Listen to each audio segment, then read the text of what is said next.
Picopia has a chokehold on me, and I've begun to wonder why.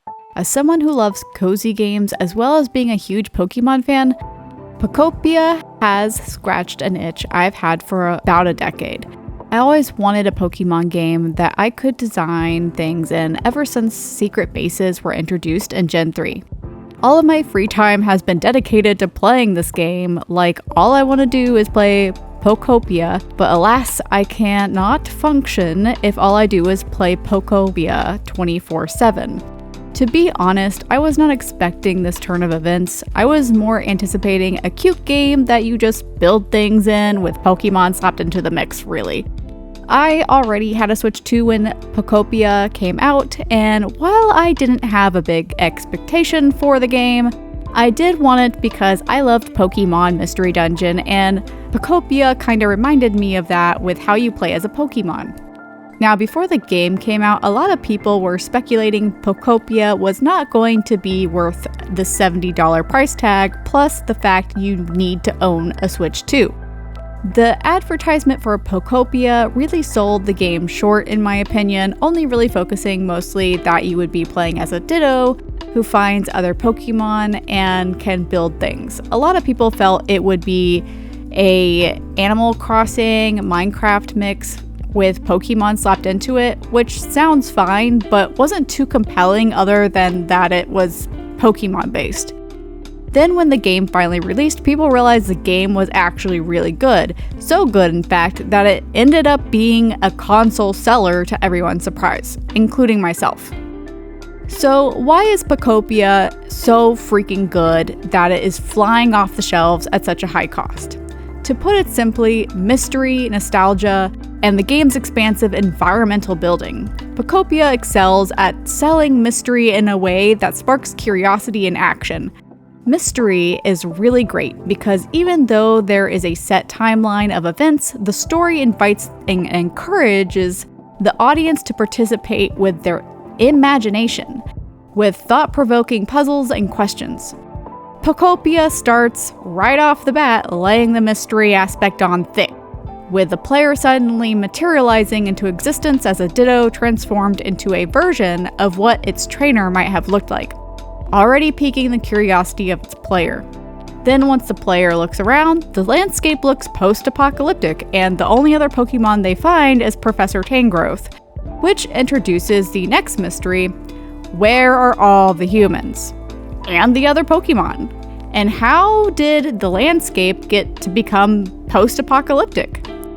These questions are the driving force of the game, and makes you want to find the answers yourself. Cozy games like Animal Crossing, Harvest Moon, and others tend to lack an overarching, compelling story like this, but that's not a bad thing. They usually focus on mostly character interaction and daily living rather than an overarching story that drives the game. Pokopia doesn't just give you a short explanation to explain the past, only to have you move on and build things to start anew. It uses the past as a way to progress the story and keep you engaged in the why and the how. It does this by letting the players find bits of information, items, relics of the past, and Pokemon characters that help slowly reveal how things came to be.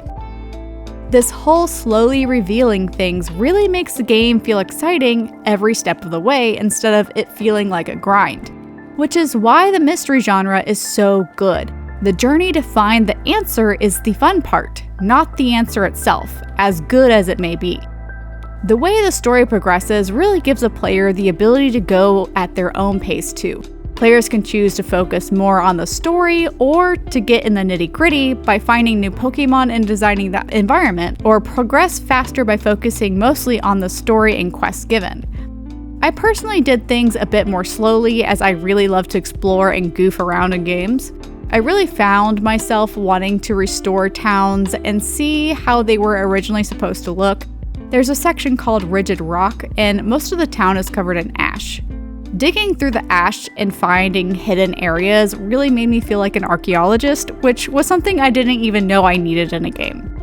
This new format of exploration with the Pokemon franchise really brings back the feeling of adventure and discovery. It really brings a childlike wonder to the forefront of this game experience, something I truly haven't felt since Gen 4. Childlike wonder isn't something easy to achieve in games or experiences once you are already decently settled into adulthood, at least for me anyways. It really made me feel like a kid again, back when Pokemon was a new experience for me. Besides the storytelling, the game's extensive ability to customize the environment is what helps makes this game feel addicting. There are multiple ways to design and play which all intuitively flow together. The player receives multiple sets of moves that assist in creation, play, and travel, so getting around is fairly easy even with a big map. Picopia's world is not quite as extensive as Minecraft, but the ability to design each environment is on par.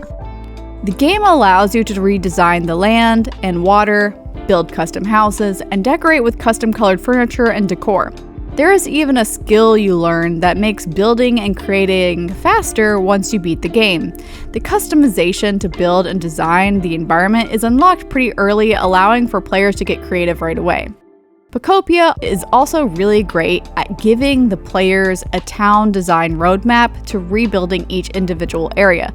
This makes it easier on players to decide how to rebuild their own towns, while also giving the option to ignore the previous town layout suggestions, with the exception of the Pokemon Center location. The game also gives pre-built houses to simplify the designing process to reduce the fatigue of building an entire town back up if it is a bit overwhelming. With all this said, it really means that Picopia excels at encouraging the players to get creative. The mechanics around farming and food in this game also feel really seamless and don't feel like extra fluff without purpose. Food in the game directly affects your gameplay, and without it, you won't be able to use your abilities. Your character relies on power points, otherwise known as PP, to be able to fully utilize each ability, and you need to eat food to restore them, thus making food a necessity in this game. There's a lot of different ways to make food as well as different kinds of food. Each type of food can do something different for your character, like upgrading your abilities, so you have a wider range of things you can do. Looking at this system compared to Minecraft and Animal Crossing, I think Pokopia does a better job at making food feel integral to the gameplay, as there are multiple ways food is important. Not only does it heal your PP and upgrade your moves, it is also important for certain Pokemon's habitats, as well as the comfort for individual Pokemon's needs. Food is fuel and culture in this game, and I think that is something this game really exceeds at, which makes it more immersive. One of the other driving factors for this game are the personalities of different Pokemon and the interactions with them. Instead of being the trainer of your Pokemon or your Pokemon being like a pet, they are now your equal, bringing a new dynamic to our relationship to Pokemon. This aspect of the game reminds me of the Pokemon Mystery Dungeon line, which honestly has some great storytelling, and is one of my favorite non-mainline Pokemon games. So it's great to see that crossover into Pokopia, and give new life to the Pokemon we love. Kyogre is one of my favorite legendaries, and knowing he has a southern accent tickles me, but also makes the character feel more relatable because of my southern roots. As you build relationships with Pokemon you find, they start having requests for you to make their environment more comfortable. Many players are finding new love for Pokemon they previously didn't even care about, like Roly-Coly, being one of those Pokemon with its cute personality. It's a fun little system that really makes you want to care for them, and you feel compelled to keep doing it because you love Pokemon. So if you find you can't put Pokopia down, it could be that the storytelling and creative aspects of this game are just really that good. Or maybe simply the fact that Pokemon have a special place in our hearts. Thanks for watching, everybody. I'll see you next time. Bye-bye!